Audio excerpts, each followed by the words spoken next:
Laura, honey, you want to stay where you are? When people talk about Marvel's most popular characters, Wolverine always lands near the top of the list.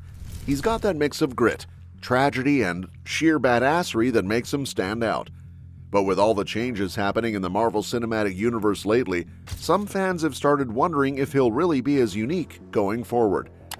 Captain America: Brave New World, for instance, has dropped some pretty big hints about adamantium, the metal tied to Wolverine's origin, and that's got everyone questioning what comes next. The MCU hasn't actually confirmed when we'll see their version of Wolverine, but the buildup is there, and a lot of people are expecting his introduction sooner rather than later. Of course, one big elephant in the room is Hugh Jackman. He's played Wolverine for more than 2 decades, and for many fans, he's basically the definitive version of the character. But as much as everyone loves Jackman, even he can't do it forever. There's been debate for years about whether Marvel should recast the role or keep finding ways to bring him back. Personally, I think hanging on too tightly to the old casting might hold things back, because the X-Men world is way bigger than one actor. Still, it's hard for audiences to picture someone else in the role when Jackman's version has been so iconic. But that doesn't mean it can't be done, it just means Marvel has to be smart about the timing. Now, one of the interesting things Brave New World did was change how adamantium gets introduced. In the comics, adamantium is this man-made alloy, a creation of science that ends up tied to Wolverine through the Weapon X program. But in the MCU, the movie retcons things a bit, linking adamantium to the body of a Celestial that fell to Earth during the events of Eternals. Suddenly, adamantium isn't just a lab project, it's a rare natural resource, and governments all over the world are scrambling to get their hands on it. That's a huge shift, because it takes away some of the mystery and exclusivity of Wolverine's powers. Traditionally, part of what makes him so special is that his healing factor allows him to survive having his skeleton bonded with this nearly indestructible metal. It's not something just anyone can have.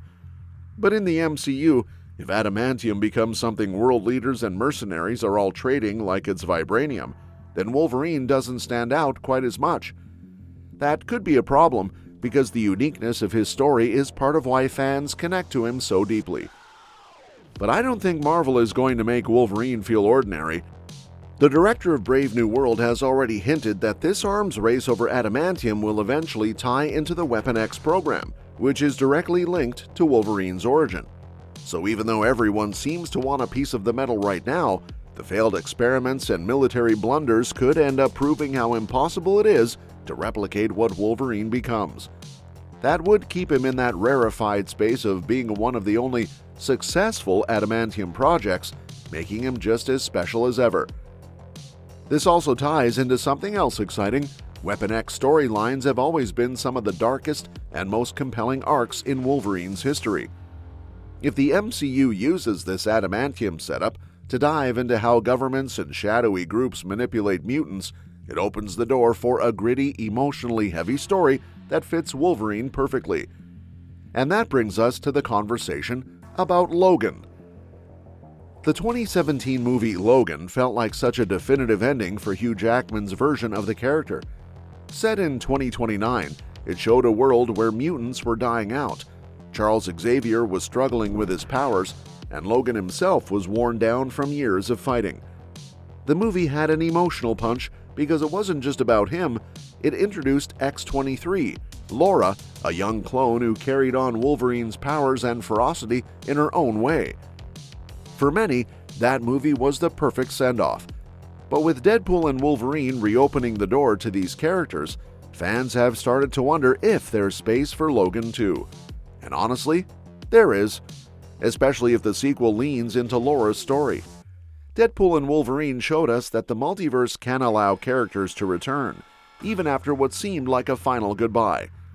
It also made clear that X-23 is alive and well, which sets her up to become the heart of a new chapter. A Logan 2 could focus less on Hugh Jackman carrying the weight of the whole movie and more on passing the torch to Laura while still honoring everything that came before. It would make sense too, because the first Logan left her future open-ended. She escaped, she survived, and she proved she was capable of carrying Wolverine's legacy. But audiences never got to see where she went, or how she grew into her role as a protector, or maybe even a leader among mutants. A sequel could dive into that.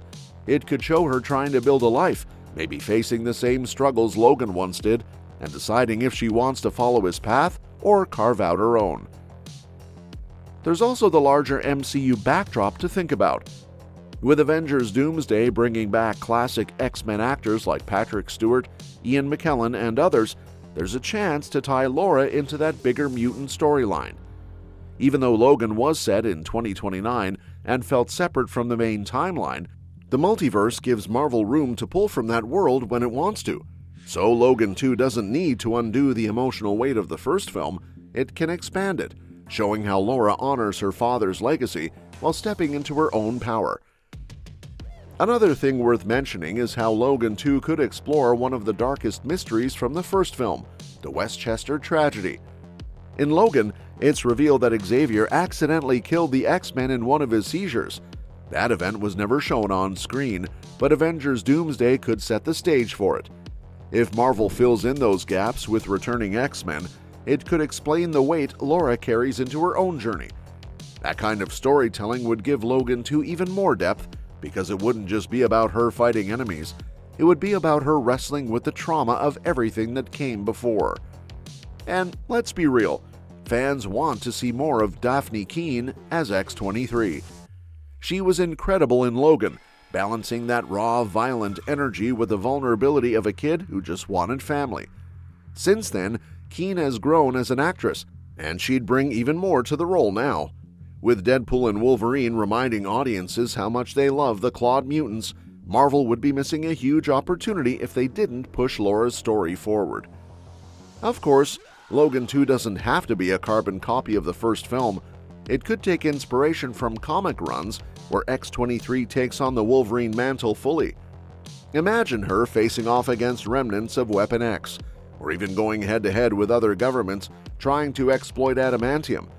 That way, the movie connects directly to the larger MCU storyline while still being intimate and character-driven.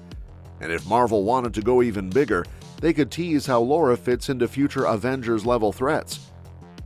Some fans might argue that bringing back Logan's world risks ruining the perfect ending of the first movie, but that doesn't have to be the case. And that wraps up today's video. Thanks a lot for watching, and we'll catch you in the next one.